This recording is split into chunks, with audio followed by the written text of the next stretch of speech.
Imagine going on a fun adventure only for it to turn into your worst nightmare. That's exactly what happened to Morris Baetzold on October 5th, 1956. What started as a simple exploration at Wildcat Cave quickly turned into a terrifying struggle for survival. Morris, a 15-year-old from the Methodist Children's home, was no stranger to Wildcat Cave. He had snuck in many times before to escape the chaos of his life. On this day, excitement filled the air when the kids from his home set out on a bus trip to a nearby village. But fortune took a twist when the bus got a flat tire and the trip was rerouted to Wildcat Cave. For Morris, it was a golden opportunity to explore the cave more deeply than ever before.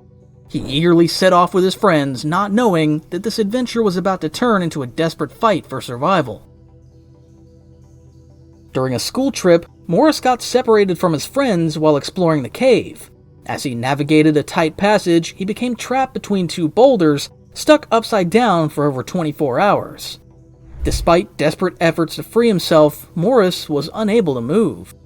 The rescue operation involved firefighters, volunteers, and a young Eagle Scout who finally succeeded in pulling him out using ropes and a special solution. Morris was rescued and taken to the hospital where he received treatment for his injuries. But how did that happen, and why did it happen? The Wildcat Cave is no ordinary cave. It sits perched 15 feet above a dry stream bed and starts off with a manageable 4 feet of height. But as you go further in, the cave narrows, dropping to a crawling height. Morris knew it was dangerous. He'd gotten lost in it before, but he still couldn't resist the temptation to explore its deeper, darker passages. This time, however, the cave's dangers proved too much. Separated from his friends, Morris wandered deeper into the cave, his excitement quickly turning to panic as he realized he was lost. The cave's passages were twisting and turning, and his attempts to retrace his steps only led him further into trouble. In his desperation to escape, Morris squeezed through a narrow, slippery crevice between two boulders, only to find himself stuck headfirst, wedged tightly between the rocks. As Morris tried to navigate the tight passage, his situation became increasingly dire. At first, the tightness of the crevice seemed manageable, but as he moved deeper, it became clear that he was completely stuck. The space around him was dark and cramped, making it difficult to stay calm. Every time Morris tried to wiggle or push his way out, he only seemed to get more wedged between the boulders. The fear began to set in as he realized that no one was nearby to hear his calls for help. Panic grew as he understood that his only hope was for rescuers to find him before it was too late. Morris's struggle was not just physical, but also mental, as he faced the terrifying reality of being trapped in such a perilous situation. As the hours passed, Morris's situation became increasingly dire. Trapped and unable to move much, he struggled to breathe and felt the crushing weight of the boulders against his body.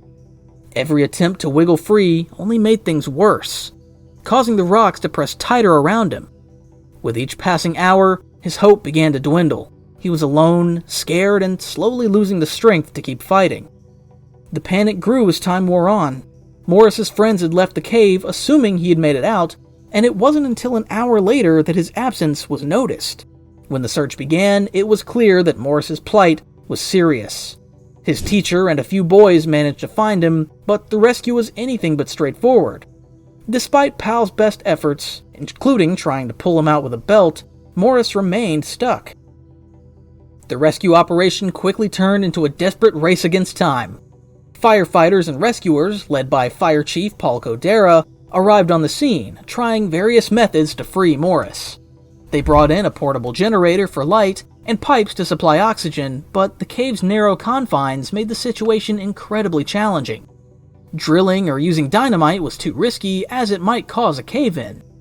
As the night set in, the story of Morris's plight became a media sensation, drawing attention from across the country. Volunteers came forward, including Evelyn Pinky Petite, a small nurse who tries to comfort Morris from as close as she could get, and Terry Brown, who rigged a makeshift pulley system. Despite their best efforts, progress was slow and Morris's condition worsened. Just when it felt like hope was slipping away, a brave young Eagle Scout named Michael Yid came forward. Michael, who was about the same size as Morris, volunteered to crawl into the cave to help. A new plan was set in motion. Rescuers used ropes and a special glycerin solution to make Morris slippery and easier to pull out. Michael carefully tied ropes around Morris and started the tough job of pulling him free. It wasn't easy, and there were times when Morris would slip back into the tight spot. But everyone stayed determined. With teamwork and perseverance, they finally managed to get Morris out. After being trapped for over 24 hours, Morris was pulled from the cave to cheers from the crowd and a wave of relief from everyone who had worked so hard to save him. He was taken to the hospital where he received treatment for exhaustion and injuries, but incredibly, he survived. Caves like Wildcat Cave can be incredibly dangerous for several reasons. The tight spaces and uneven terrain make it easy to get stuck, just like Morris Baetzold did. Caves can be dark and confusing with many narrow passages that can quickly turn into traps. According to studies, accidents in caves happen more often than many realize, with some reports indicating that cave rescuers are needed around 2,000 times each year in the US alone. The risk is higher in places where the terrain is rough and the cave systems are complex. Morris's terrifying experience at Wildcat Cave is a clear example of how quickly a simple exploration can become a life-threatening situation. Understanding these risks is crucial for anyone planning to explore caves, as it's essential to be prepared and cautious. Morris Baetzold's scary experience in the Wildcat Cave reminds us of both the excitement and dangers of exploring unknown places. His story shows how a fun adventure can suddenly become a fight for survival. What do you think would have happened if Michael Yid hadn't come to help? How do you think Morris felt when he finally got out of the cave? What safety tips should people follow when exploring risky or unknown places? Give your feedback in the comment section below. And if you found this video helpful, don't forget to hit like and subscribe to our channel. Thanks for watching. We will catch you in the next one.